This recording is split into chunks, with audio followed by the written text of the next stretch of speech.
نحمده ونصلي على رسوله الكريم اما بعد فاعوذ باللہ من الشیطان الرجیم بسم اللہ الرحمن الرحیم۔ معزز سامعین، وضو کے متعلق نبی صلی اللہ علیہ وسلم کے چند فرامین میں آپ احباب کے سامنے بیان کروں گا۔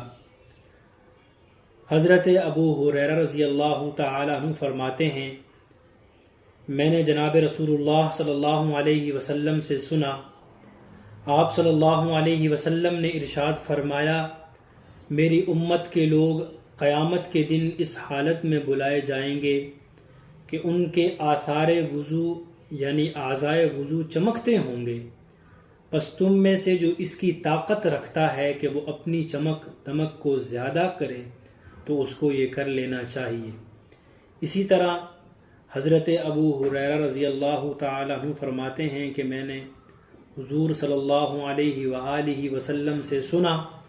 آپ صلی اللہ علیہ وسلم نے ارشاد فرمایا کہ جنت کے زیور یعنی کنگن وغیرہ مومن کو وہاں تک پہنائے جائیں گے جہاں تک وضو کا پانی پہنچے گا، یعنی جہاں تک وضو کرتے وقت وضو کا پانی پہنچے گا اللہ رب العزت وہاں تک بندہ مومن کو جنت کے کنگن یا زیور وغیرہ پہنائیں گے۔ اسی طرح سردی اور مشقت میں وضو کرنے کا کیا ثواب ہے؟ حضرت ابو ہریرہ رضی اللہ تعالی عنہ فرماتے ہیں کہ جناب رسول اللہ صلی اللہ علیہ وسلم نے ارشاد فرمایا، کیا میں وہ اعمال نہ بتاؤں جن کی وجہ سے اللہ رب العزت خطائیں معاف کرتے ہیں اور جنت میں درجات بلند کرتے ہیں؟ صحابہ کرام نے عرض کیا، کیوں نہیں یا رسول اللہ صلی اللہ علیہ وسلم، ضرور بتائیے۔ آپ صلی اللہ علیہ وسلم نے فرمایا، وضو کو مشقت کے موقعوں میں اچھی طرح سے کرنا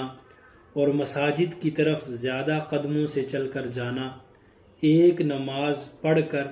دوسری نماز کا انتظار کرنا، یہی تمہارے لیے کوشش اور محنت کی جگہ ہے، اور یہی تمہارے لیے کوشش اور محنت کا مقام ہے، یعنی انسان گناہوں سے بچ جائے اور درجات کی بلندی حاصل کر لے، کہ انسان ان اعمال کو کرے تاکہ اللہ رب العزت اس کو بلند درجات عطا فرمائے۔ اسی طرح حضرت علی المرتضیٰ رضی اللہ تعالی عنہ فرماتے ہیں کہ رسول اللہ صلی اللہ علیہ وآلہ وسلم نے ارشاد فرمایا، جو شخص سخت سردی میں اچھی طرح پانی کے ساتھ وضو کرے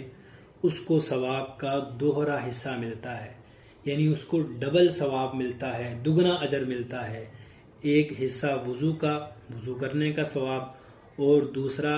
سردی سہنے کا۔ تو دعا ہے اللہ رب العزت سے